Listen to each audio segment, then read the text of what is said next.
I'm Aryeh Schwartz along with Rachel Galligan, and welcome to the Winsidr Show where it's all about the W. Today we welcome in one of the most versatile coaches in the game with over 20 years of experience as an assistant through every level. She's one of the hardest working and energetic coaches we've had on.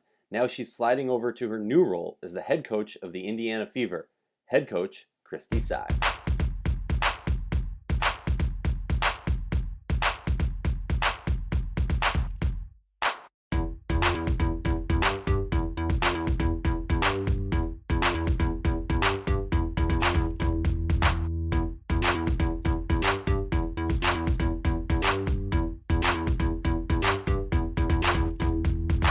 If you like our show, please consider joining our Patreon community, patreon.com/Winsidr. For less than a cup of coffee a month, you can directly show support for the hard work we do covering the W. And don't forget to see our amazing staff written content over at winsidr.com. That's winsidr.com. Want a fun new way to watch WNBA games? Look no further, we got you covered. We're streaming games on Playback. Playback is a fun, new, exciting way to watch WNBA games with the WNBA community. Playback.tv/Winsidr. Welcome back to the Winsidr Show. We are very honored to welcome in this episode the Indiana Fever head coach, Christie Sides. Very glad to have you. Head coach Sides has a nice ring to it, so I gotta ask, how you doing? How you enjoying this new title? Hey, man. First, thank you so much for having me on. It's still not normal for me to hear head coach. It's awesome, and it's been a great experience so far. November through now it's been a grind, and we've been working, but it's been fun. I've got great people around me. It was never thought I would be sitting in this seat. I'm not gonna lie. I mean, I've had the opportunity, people have reached out, and it was so easy for me to say, "Hey, I really appreciate you calling and your interest, but I'm just really happy in the seat that I'm in that assistant coaching role." And um Lynn Dunn reached out, and for whatever reason, I was sitting on my parents' farm and talking to her, and I could not, when it was time for me to say those words, they would not come, and I was just like, okay, let me just so I you know took a deep breath and decided, okay, let's just see how this goes. If it works out, great. The timing would be awesome. And everything was smooth, and that's how I knew this was the right time for this opportunity for me. Well, let's start from the beginning of your coaching career. I believe the early 2000s. I saw you got into coaching at the high school level. How did that come to be? So I was I wasn't gonna go play pro. I had tried to go play. The Portland Fire had brought me out to their training camp, and you could have an injured reserve player at the time, and so I never got on the roster. But was kind of iffy on what I wanted to do, and so I talked to Coach Barmore. I played for legendary Coach Barmore at Louisiana Tech, and um, I had had an opportunity to go coach a Division 3 at a Division 3 school with a good friend of mine in Oklahoma, and I was just about to do it. And this man, he knows everything and finds out everything. He always has. He always will. I don't know how he does it, but he called me up and he said, "I don't want you to take that job." I've just hold tight. He said, "You don't need to leave and go to Oklahoma." And at the time, I didn't have a job. I graduated college. I was like, "Coach, what am I going to do?" He was like, "Just hold tight." This was a Sunday. Monday morning, I wake up and my phone rings, and I have a job offer at Ruston High School, big 5A school right there in, where Louisiana Tech is, to teach and to be the head freshman coach and JV coach and then assist with the varsity team. And I mean, that's just who that man is. I mean, he's incredible. I mean, he's always, he made me a better player. I coach. My philosophies are very similar to his in some ways. Just his discipline and his hard nose. But he got me that job, and he brought me in his office, and he said, "As soon as I have a position, it's yours here with me at Louisiana Tech. But I need you to sit here in Ruston and be close." And that's what I did for 2 years. And then the opportunity presented itself. He offered me the job with him at Louisiana Tech, and I actually didn't get to sit on the bench with him because towards the after he had hired me, everything was in place. A few months later, he decided to retire, and that's when Kurt Budke took over, which was almost perfect for me because instead of being the director of basketball operations, I was able to have a dual role in the operations and be able to get on the floor and coach as well. So not sure if he had that in his plan, but I really appreciate him for helping me out, for putting me in that position and kind of kickstarting this my career. Well, and you've been at so many different stops. I mean, we talked about your stop at the high school level. We talk about Louisiana Tech, LSU, even out there at Spartak in Moscow. Yeah. You've also coached Northwestern, Louisiana Monroe, and then your WNBA stops, Chicago, Indiana, Atlanta. Tell us about just kind of that journey, because you've kind of gone back and forth throughout the course of your career. I have, started out at Louisiana Tech, my college career, worked with Kurt Butke. Him and Katie Hall and Chris Long, we were on staff together, had a great run, got beat by LSU, out in Palo Alto, California, but we had a great run. I learned a lot, in that time frame.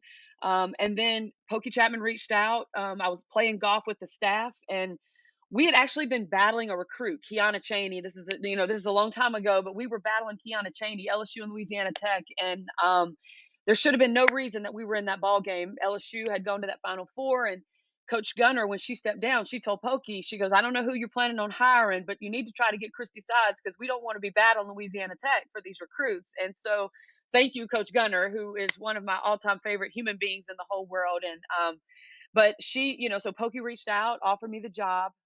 Went back home because I'm from right outside of Baton Rouge, so I was able to coach and go to 3 Final Fours with them, and coach Simone Augustus and some great Whoa. players there. I threw it in there for you.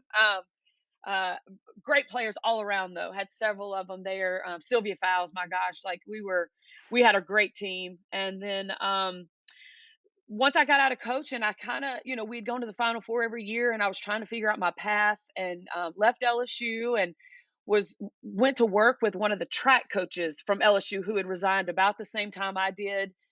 He went to work at a facility in Baton Rouge, a athletic facility where they did individual training and development, and we kind of put a business model together, and we had Olympic athletes working out there. I was working out a lot of guys that were driving over, some guys from Louisiana Lafayette, some guys, a lot of high school kids. But we had a pretty good system going. I would work Monday through Thursday, and then I'd play golf Thursday afternoon, Friday, and Saturday. So going from working nonstop 365 at LSU, doing what we did there, and working our tails off, to having a chance to take a breath and do what my passion is and still is, just the development piece, getting in the gym with players, helping them grow their game and grow them as an individual as well. And got to do that and love that. Did that for a year. And then Pokey was overseas coaching at Spartak. And actually, the first experience overseas I had, which if you asked me about, I will tell you it's probably the most amazing coaching experience of my life, was she reached out and was like, "Hey, the Slovakian national team is interested in hiring me as their head coach, and they said I can hire an assistant. Would you be interested?" And you guys, I didn't even have a passport during this time, so I was like, "Oh no, I don't even know where that country is. Thank you, but not, I don't think so." Well, she sent me the contract, and then she sent me a contract because she was going to be the head coach at Spartak, and they were going to bring me on as kind of working in their school, and then doing all the scouting and scouting report stuff, and just all that piece of it for her. And I was like, my gosh, where do I sign and what plane do I get on? It was an incredible opportunity for me. Those two things, the Slovakian national team, Wow. and then to go to Spartak. But just a little bit about the Slovakian national team. Didn't even know where it was on the map. Flew in there, drove completely across the country, which was only about 4 hours to where we were practicing. Met a young group of players that were they were hungry. They'd never been coached by a female before, which was unbelievable. And here you are with two women coming in to coach your national team. We built a bond with these guys, and we ended up qualifying for the European Championships. And those guys, we ended up having to beat France, Wow. which was unbelievable. Little Slovakia beat France, to have a chance, and had to win our last game against Croatia. But no one thought we could beat France. And Pokey and I put our heads down and decided, okay, what do we have to do to beat France? We play 40 minutes of zone, which we had never done before. We're strictly man to man coaches, and play 40 minutes of zone. And those players Wow. would run through a brick wall for us. And so to have that opportunity to coach those kind of players who didn't we all were the language barrier. Some of them didn't speak English, but we figured out how to get it done. And it was that for me, that experience taught me so much, Wow.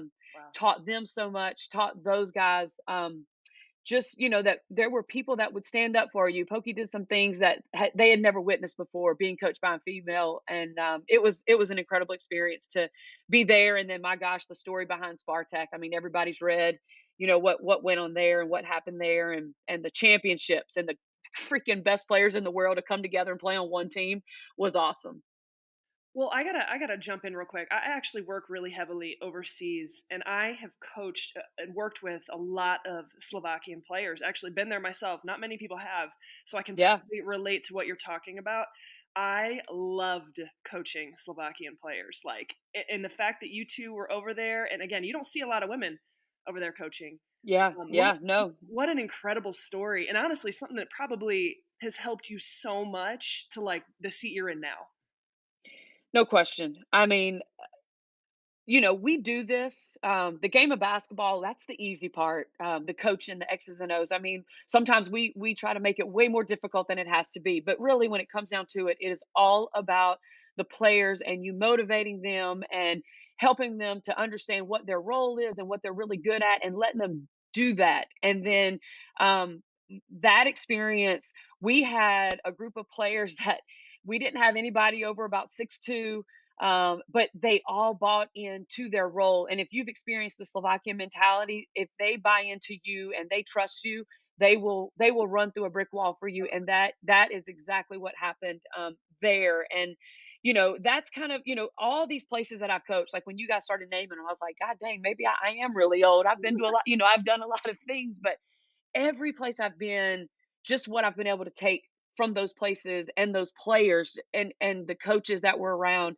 It exactly, you're right. It's helped me to hopefully be a great coach for these players that I have in Indy now and help them reach their full potential. And just at the end of the day, work hard, but also have a great time doing it. Because I think when you lose the fun in it, that's when it becomes a job. And up to this point, at 46 years old, I really haven't worked a day in my life, honestly. That's awesome. I just love all this because it's so cool to hear like where the game of basketball takes people, right? And the different experiences they have.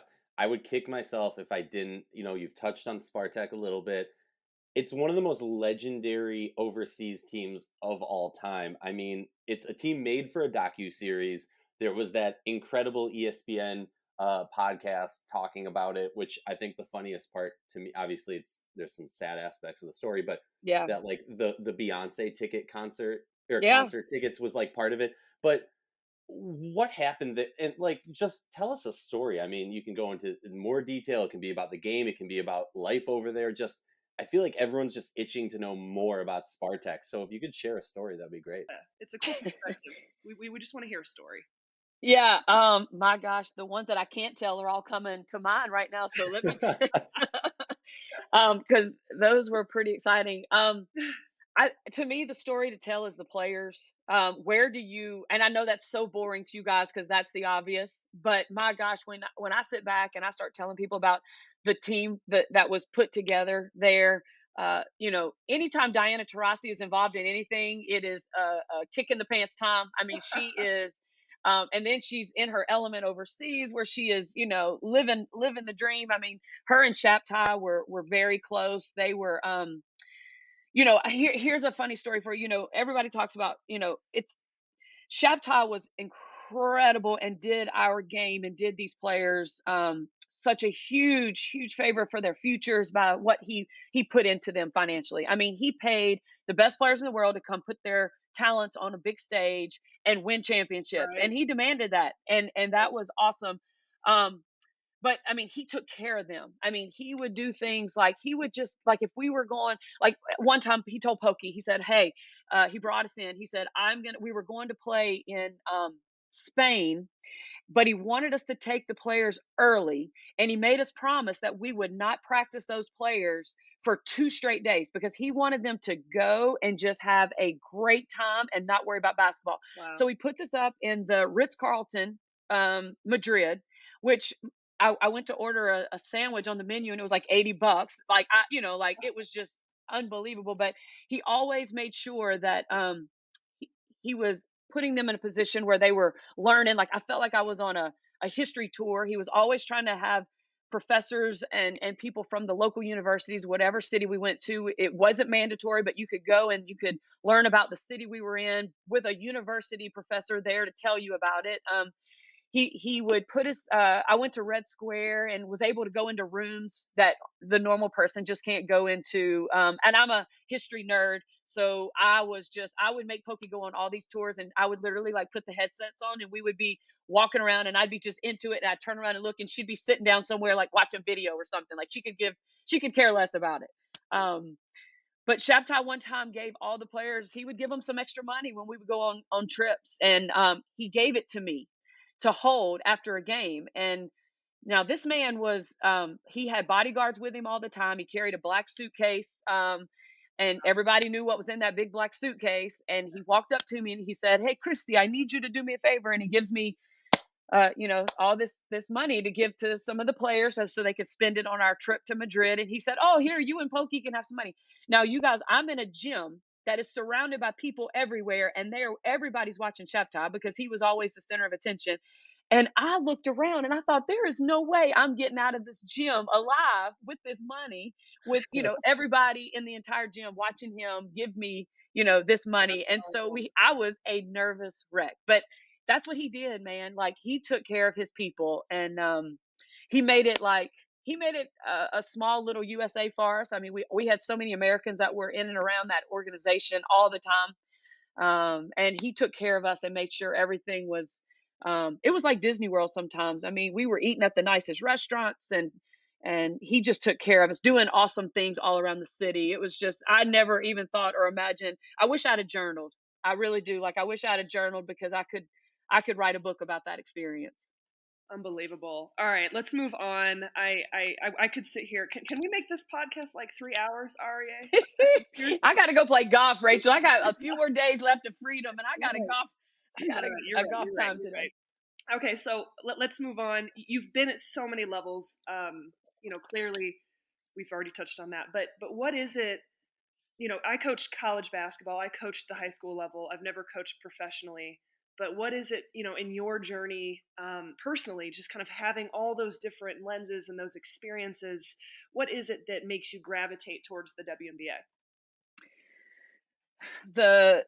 The chess match of the game and getting to spend most of your time. Now, I say that as an assistant coach and, person head, because that's what my job was. So now this new role, I hope to spend the amount of time that I would spend studying the game and studying opponents and, coming up with that game plan. And, in this league, sometimes you don't even have 24 hours to get prepared for, that next team. And, you think about playing like in Atlanta on a Friday and then having to play New York this year on a Sunday, which is something we're about to do.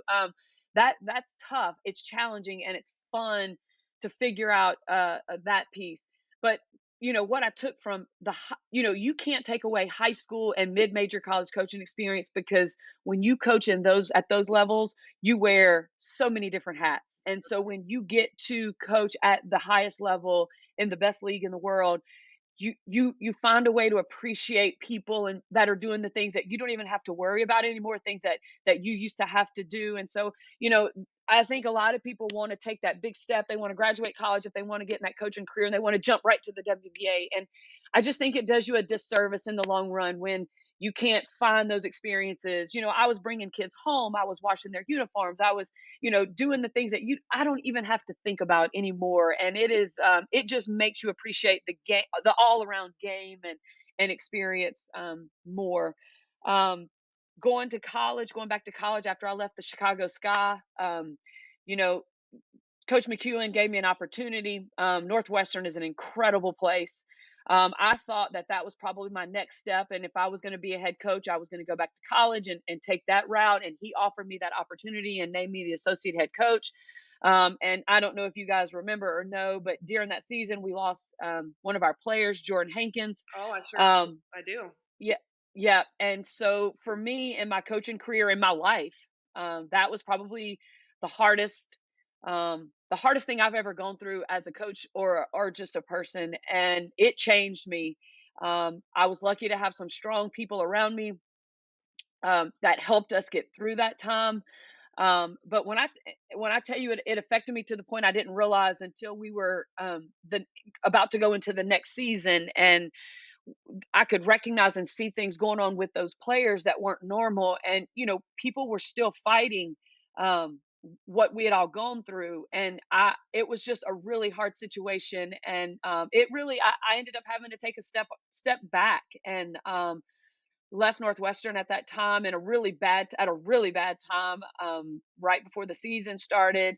But it was exactly what I needed to do. And when I did step away, there were two players that stepped away and went and got some help that they needed. So in the big picture of things, if me doing that helped them go get what they needed done, and both those people are excellent now. They're both successful, but graduated college and doing their thing. But it was a hard time, and so Pokey was like, "Hey, if I want you back, and if you want to come to Indiana, you always have a job." So took some time off, and then ended up back in Indiana, back in the WNBA. So that's kind of that transition. I never thought that would happen. I kind of thought my next path was to stay in college coaching, and we don't really, when we think we know what's going on and what our path is, that's when there's a different plan to put in place. It seems like. Well, thank you for sharing all that. I mean, one of the things I've always respected so much about you, outside of your work ethic, which has always been evident, is just the lens. You've seen the game so many different ways, and I think you've put in that time leading up into this point right now, and all those experiences, the ones you've talked about so far on the show, making you who you are in this moment. I'm so happy to see you back in Indiana. Happy to see you in this chair. Sometimes we see situations where um, people get fast tracked, kind of like what you said, and you've put in that time. You've been in different spots. I mean, you have been primed and ready for this situation, even if it wasn't necessarily the path you thought you were going to take. So, very, very, very appreciative for you to share your story with us. I do want to talk about your staff a little bit. I know you're Yeah. reunited with some folks, Karima Christmas Kelly, Jesse Miller, Jared Simpson. Feel free to tell us about them and kind of what they bring to the table for you. Yeah. Well, before I accepted the job, I knew I needed to have one person. I needed my right hand man with me, and that's Jesse Miller. Jesse Miller started off with us in Chicago as a manager for the Chicago Sky. She was that little workhorse. She did everything that we asked her to do. Um, you always want people around you who aren't just doing what you tell them. They're also being innovative and coming to you with ideas. And that is who Jesse was from when she was still playing at UIC. And I watched her grow. She became our video coordinator. And then I left Chicago, and Pokey gave her the opportunity to go with her to Indy. And Jessie is a smart basketball player. She's a smart coach. She's an X's and O's. She's attention to detail. And she is a grinder, and she loves the relationship piece. And that to me is, I said it earlier in the podcast, relationships for me are the biggest part of this. She is loyal. I can be somewhere else, and I know that Jessie is going to make whatever decision she needs to make for me. If it has to be, that's going to be the right one. So when she said she was interested and would take this journey with me, that made my accepting this job a lot easier. Um, Wanted a former player, someone who could really connect with the players and help them with that experience. I worked with Barbara Turner in Atlanta, and she did an excellent job in her role. I mean, I didn't know her very well before. She and I have really grown to be great friends, and she's going to be an excellent person in this business one day, wherever she goes. But I needed someone like her, and Karima, being a former player with the Fever, won a championship. She knows what it takes to win a championship. And so for her to be close to the players and help them and guide them, and show them what it takes to be, to get to that point. I mean, we're a long way away, guys. We have a lot of work to do. But I just thought if I put those kind of people around, we can get there a lot sooner. I never expected to keep, I was not going to keep any of the former staff. I talked to all of them. Jared came to me whenever I was hired, and he said, "Hey, coach, because I had met Jared when I was in Indy before, and he was really excited about me and the hire, and taking that step and becoming a head coach. And he said, hey, I'm here in Indy, and if you need anything, I will do whatever it is that if I can help you out.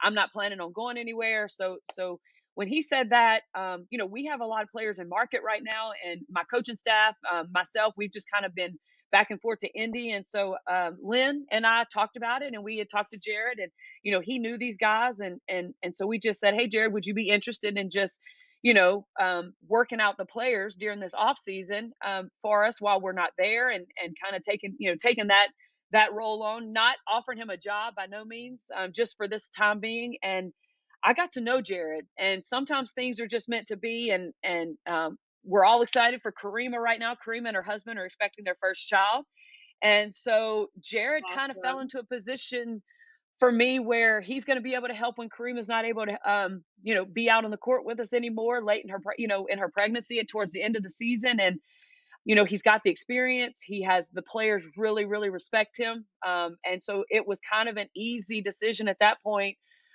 with the situation. And then Jared and I just built a relationship, and so it was really awesome when I was able to offer him that development coaching position. That's so cool. I love to hear the little intricate stories. I don't want to get too much into the weeds, but we personally, Rachel and I, believe that Pokey should have been given another year during her fever stint, because what we saw was the team was headed in the right direction, and from our personal belief, it kind of set the fever back a little bit, moving on from Pokey that early. And we don't need to touch on that, but I'm curious for you, because you were part of that team. What did you learn from that experience that you think will help this team get out of the lottery? Because that's the ultimate goal, is to win championships. So, like, Right. what did you learn from that experience to help push this team forward towards that goal? Well, the first thing that comes to mind is you just don't really know in this business what can happen from one day to the next, but that is what we choose to sign up for. I mean, Right. that is the business we're in, and that was the decision of the higher ups, and that's what they went with. And at the end of the day, it was. It was hurtful, and Pokey is a great coach and needs to be coaching a team. And she is she put everything into what we thought was the right thing to do. I mean, we had built the Chicago Sky and put them in a position after 4 years and went into the championship game. We were kind of on that same path, and then other people had some other thoughts. And again, at the end of the day, that's the business that we choose. I learned that you have to have the right people in place. You have to have the support, of the other side of the street, is what we call it, because our business offices are in the other side. But we have that right now. It took a lot whenever Lynn reached out. I mean, you're coaching at Indiana, and I don't I've moved past it, and I've worked through it, and I went back to Indiana and talked to a lot of people, and we had some great conversations, and that's why we were able to move forward, and we are where we are today, and me being the head coach of the Fever. But you know they are giving me, they're being very generous in everything that we need to be successful. Everything I've asked from them, has been okay, whatever you need. And for me right now, like, I am going to take all those resources and everything they've given me to put everything into being successful. We have a great um, group of players right now, that draft class from last season. Those rookies, three of them are doing amazing at AU right now. So, the other two were overseas. But needed to get the right people on my bus, on our bus, on the Fever bus. And that to me is, what you have to do to win championships. You've got to get people to buy in, and we definitely want to get back to winning championships, and get, like you said, getting out of the lottery. It's going to be the lottery's great right now, though. I'm not going to lie. I'm excited to be part of it, this year, getting that number one pick. So, just putting the right people on the bus, and free agency. I really believe we had a great free agency this year. And what Lynn and myself and could get done, and get some of those people. I mean, Erica Wheeler being one of them. My gosh, she's instant energy, and I think that was one of the things that was needed in the locker room. And so, when I got the job and I was able to visit with her, I put everything into trying to get her because I thought she would be the best person to help out these young players that are just looking for someone to show them the way. And she was one of those. And Christy Wallace in that trade. Christy Wallace, I was able to coach her in Atlanta. Awesome person. I mean, you guys have seen her. She is a workhorse. She was a workhorse in Baylor. She was a workhorse in Atlanta. No. And that is exactly the kind of way we're gonna play. We are gonna be. You're gonna remember us in the gym, win or lose. You're gonna know that we came in and fought our ass off in that game. I was gonna say the Fever bus is more like a Fever limo. I saw that video when you guys picked up Wheeler from the airport. That was amazing. We, talking about, the people that are letting us do what we need to do to be successful. They came up with that idea, and I loved every minute of it. She loved every minute of it. That I told him, I said, "You guys set the bar now. Like all the free agents are going to want to be picked up on the tarmac at the airport from this point on, which is perfectly fine with me. Whatever we got to do to get great players in Indy, because that's what it's about: getting the right players, the best players, and the best people. Because our culture is the most important thing." Wow. Okay. There's so many directions I can go with this right now, but you're exactly right. Clearly, this is no surprise.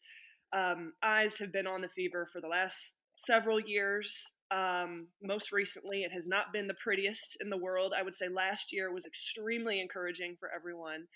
I think a lot of that, we have to credit Lynn Dunn and just kind of the changes she's made. I'm a huge Lynn Dunn fan. I was actually when I first got out of coaching and I left Ball State, I was starting to make that transition to media and was covering you and Pokey with the Fever at that time. So I always feel like Indiana is a place I've been really close to and had a really watchful eye over. Yeah. So everything you're talking about, even just those changes with Erica Wheeler and the free agency, and just we'll get to the arena here in a minute, but there's no surprise that you were clearly a highly regarded name in terms of your experience. Being back in Indiana, talking through what that means to be back. What's the relationship like with Lynn Dunn? In like your guys' dynamic, how does that look? Yeah. I've always respected Lynn Dunn. I would always go listen to her and, at the Final Four, at the round tables, and she was always absolutely the most entertaining of all the, Oh, the hands round down. tables. I mean, it was incredible, but as much as you were laughing and listening to her and tell her stories, you were also always learning things. Like I can go back to notebooks where I took notes of things that Lynn Dunn had talked about. But it has been to get to know her, and to now call, like, she is my boss and she is my mentor, and she has been teaching me since day one. You guys, and I am not kidding. Like the minute that we started this process, it went a lot longer than expected, and I'd actually I'd pulled my name out of the hat there for a minute, just for it was just taking too long. And I was like, okay, if this is the case, then this probably isn't what I need to do. And you start thinking, all these things. Right. And so, but she said, Christy, I'm about to come on down to Gulfport, Mississippi and be knocking on your door. And, you know how she talks in this country accent and come into my house and gonna change my mind.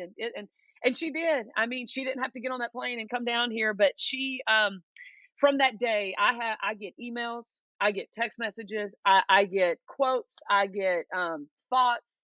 I think I get everything that she's ever spoke on. She sends me daily, and I read it, and I put it in I have it where it's all I'm kind of that crazy. I'm kind of OCD when it comes to how I organize things, but I have everything in place. So as we're getting ready for this season, getting ready for, our first meeting with the players and what that's going to look like, and our first couple of days of training camp and what that's going to look like. Like I am going back. Lynn Dunn has sent me things that I am going to put into play, because she's just a brilliant basketball mind, and she sees things.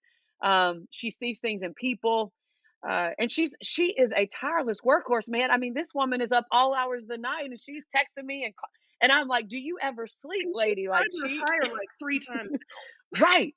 Right. Like what is like go rest. Go to your house in Florida and go, take a breather. But I love her passion, and I love her love for the Fever. And that to me, she wants to see this thing back. And it's just an honor that Lynn Dunn, who is coming back to try to make sure to get this thing moving in the right direction, and thought that I was the right person for the job. I mean, what a huge honor that is for someone to think that about you. And I'm happy that she's taken off that interim tag, and now she's full go with us Yeah. for the next few years, and thankful for that because we've worked really well together, and it's just an honor to be with her. And golly, she knows everybody in the game, and she knows the people that helped get this game started, and those I've been able to meet a lot of those ladies, and at the Final Four, I'm gonna get to meet a lot of them with her. I'm looking forward to that because those people, we just celebrated International Women's Day, and golly, some of those women that she knew that helped Wow. us get to where we are today, it's incredible. Yeah. You talk about the decisions and the steps that have needed to take to just get the Fever stabilized, and not even just that. I would say it's at a point now where it's like we were talking about at RA maybe a couple weeks ago. I was like, man, the way the league looks right now, it's like, man, Fever really, like, the trend is upward, and it took a while Yeah. to kind of get it even just stabilized. But I Yep. mean, clearly, you talk about that class. I know RA wants to ask about some of those second year rookies, but I mean, clearly a part of this and part of that excitement is having the first round pick, in Indiana Fever history. I know we can't get into specifics. You look at any mock, you can pretty much have a decent idea of who you're considering. Hmm. But how do you, and I love, it seems like you and Lynn Dunn are really close. I know that's not always the case in the league where the GM and the head coach, like, some just make decisions without consulting. Yeah. With each other and making the best decision for the franchise as a whole. But how do you approach the draft, just as a franchise and this pick? Because clearly this is a pivotal moment in time for the franchise. But how does that look in terms of just scouting and communicating and trying to figure out how do you utilize this pick the right way? Yeah. It's there's some generational type players in this draft, and we're going to be lucky to have one of those, especially in this. Um, I kept telling Lynn, like, I don't want to keep calling this a rebuild. Like, I don't want to use the word rebuild. Like, that's what we were using when I was there before. Like, Right. we're improving and getting better. And who we choose in this draft, we have 1 and 7 and 13, and those can all be really big picks for us For sure. and the future for the Fever. There's some exciting players. Lynn has done an excellent job of just organizing this draft, asking me about what I want, what kind of players I want, what I think, what I see moving forward. And you said it. I mean, some people don't have that experience, and I'm lucky to have that. She's given me. I mean, we talk through everything, and it's been great because we can have hard conversations, and we don't have to agree. And I've always been that person. We don't have to agree. If we respect each other, we can move forward and make the best decision for the organization. And same with my assistant coaches. I don't want you to agree with everything. We're not getting better if we're all agreeing on the same Yeah. thing. Don't be a So yes man. Don't be a yes man. exactly. So the people that I'm putting around me, those guys aren't those people, which is exciting. But Lynn has we speak daily, each other, but we have our staff talks, and she's always asking us questions. She always sends an email the night before, and she's like, okay, we're going to do this today. List these players, list those players, list these players. That What do you think? It's every day we are getting hit with something else, and we've got about 5 or 6 people in house, and then she also has several people outside of the FIBA organization that are giving, she's asking their thoughts, which is always awesome to hear, people who have an outside view of things, what they're saying. So that's who she is. She's connected, and she trusts those people. And some of the things that she's come back with from those guys, it's just people who've been around the game and have a knowledge of the game, and see things that really help us in our decision making. But we're lucky with some early picks that are gonna change the trajectory of the Fever. I really believe that. Well, yeah, because I was gonna be mean to Rachel and be like, it's not just the first pick. You got some other ones too. Um, but gotta be nice to my Right. co-hosts. But you look at this roster and you have so much youth on this roster, and I just want to get your insight on last year's Fever rookie class and their potential. I mean, obviously Melissa Smith seems to be a superstar in the making. Destiny Henderson, Queen Egbo. I'm a huge Angsler fan. Like, I just think she's one of those players that doesn't get enough attention because she's doing the intangibles. She's Mm. that type of player that there's a loose ball and one of the opposing teams is diving for it. She doesn't care. She's putting her body on the line for the team. Just Tell me about your thoughts on the potential of these young players. Yeah, I think that's exactly potential is through the roof. I think the one thing that was a huge factor in the growth of these guys was there wasn't enough veteran leadership, veterans who've had experience, veterans who've been through different organizations and have different ideas of things. So these guys came in and were given the keys, and that wasn't a bad thing. I mean, they got great experience, right? But they also have absolutely no idea what it means to be a pro, and that was kind of what it was when we were there before. We drafted Kelsey Mitchell, Tierra McCowan. We had a young group, and the Tamika Catchings had left, and the Breon January had left, and so there was a gap of a veteran leader, and so Kelsey was trying to figure it out on her own. Tierra McCowan figuring it out. Victoria Vivian's figuring it out on her own. So even to this day, even though they're still not considered young players anymore, they've still never had. They've just kind of had to learn on the fly on what it means. And so for me, with this free agency class, I just thought we have got to get people in there that are going to help those young people, create habits. That they've probably created some really bad habits that we're going to have to break. As young players in this league, we've got to teach them what it means to be a pro. You've got to have a routine as a pro. If you don't have a game day routine, like I bet if I asked some of them, they just didn't know. And so I've challenged Erica Wheeler and Christy Wallace, even Victoria Vivens, Emma Cannon, those guys, and Kelsey Mitchell. Like I know Kelsey Mitchell has grown. I've talked to her a good bit, and she has matured, and she is.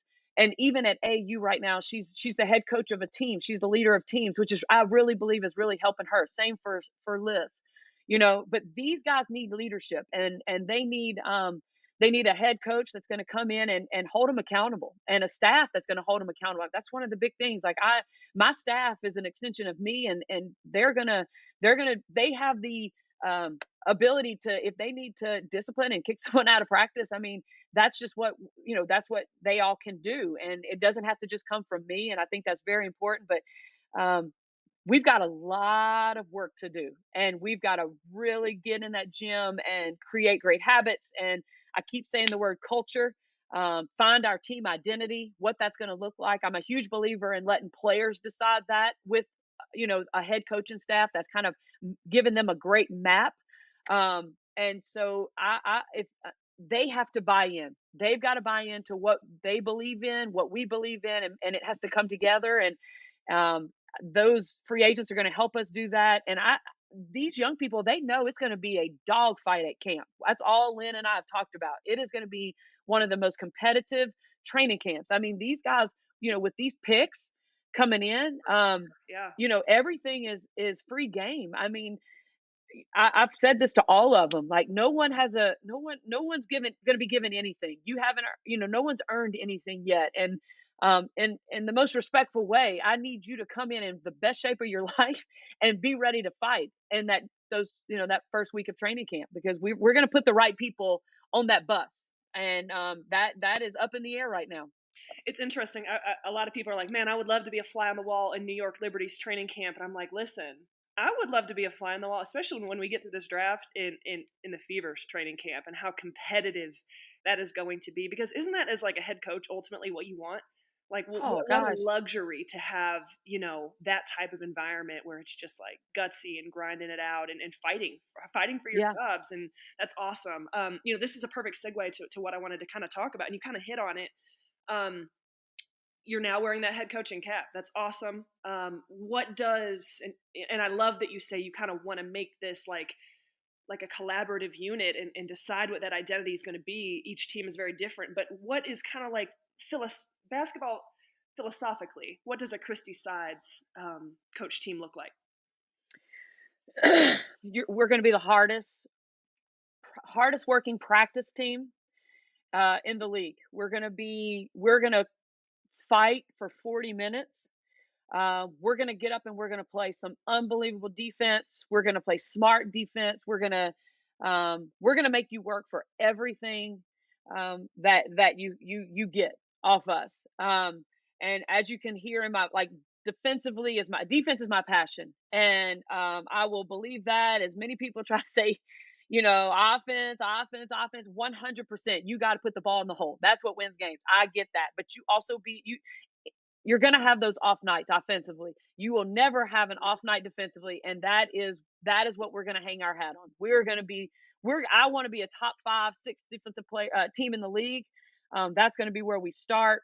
And we're going to run, and we're going to teach these guys how to play the game of basketball. We're going to teach actions, and we're going to teach. Our goal is to get the right player, the right shot, and we're going to go into that. We're going to talk roles and responsibilities from the minute we cut our team down. You won't have to worry or think, oh, am I supposed to do this or I'm supposed to do that? Tanisha Wright did something in Atlanta that I will take with me wherever I go, and I've done it before, but not to the level. And we didn't. We talked about it every day in Atlanta, and we brought each player in. We gave them 4 roles, their top 4 roles. Talked about it. They knew exactly what we expected. Ryan Howard, who was a rookie, decided to get those roles from us. And we talked about them collectively as a group all together. So you were in a room with your teammates, and we went through what each person's role was. And so everyone knows what their job is, and there's nothing to think about. And Ryan took it upon herself. She printed them up, made it nice, and put it in everybody's locker. And it was easy to talk about those things at halftime or after a practice. Like, the players talked about it, like, you know, hey, this person, we need you to do this. This is what your job is, and you didn't get this for us today. You didn't do this for us today. And so those are going to be clear. And so toughness, competitiveness, and just a clear understanding of your roles is what a Fever team is going to look like and feel like. That's awesome. There's been so much talk of recent the social media chatter, the talking heads of the W is like, oh, it's the era of the super team in the W. Rachel and I have kind of taken offense to this because I almost feel like it's insulting to the history of the league, because you look at the history of this league and there's been super teams throughout, with the Comets, with Right. Seattle when Swoops goes there, Minnesota, Phoenix, Chicago, heck, even Detroit. Like, you look at that roster and you're like, look at those 4 players on their start. Like, wow. Yep. I'm just curious for you, like, what are your thoughts on the current direction of the league? I mean, that's just the players are. You said it a minute ago. Social media, right? So social media during some of those times wasn't that big. It wasn't that big then. So people weren't able to talk so much about certain things. You weren't seeing everything going on at the minute that it's happening, and people weren't able to.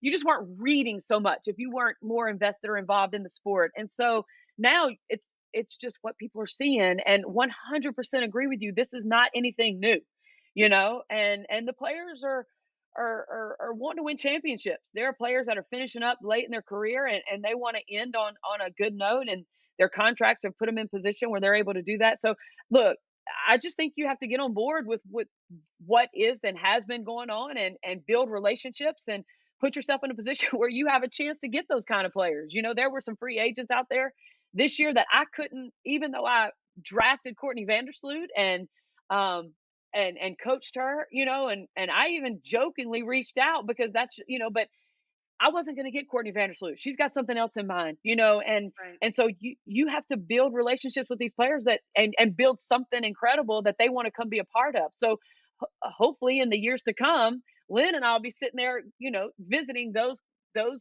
kind of players, to get them to come to Indiana to win the championship that year. Yeah.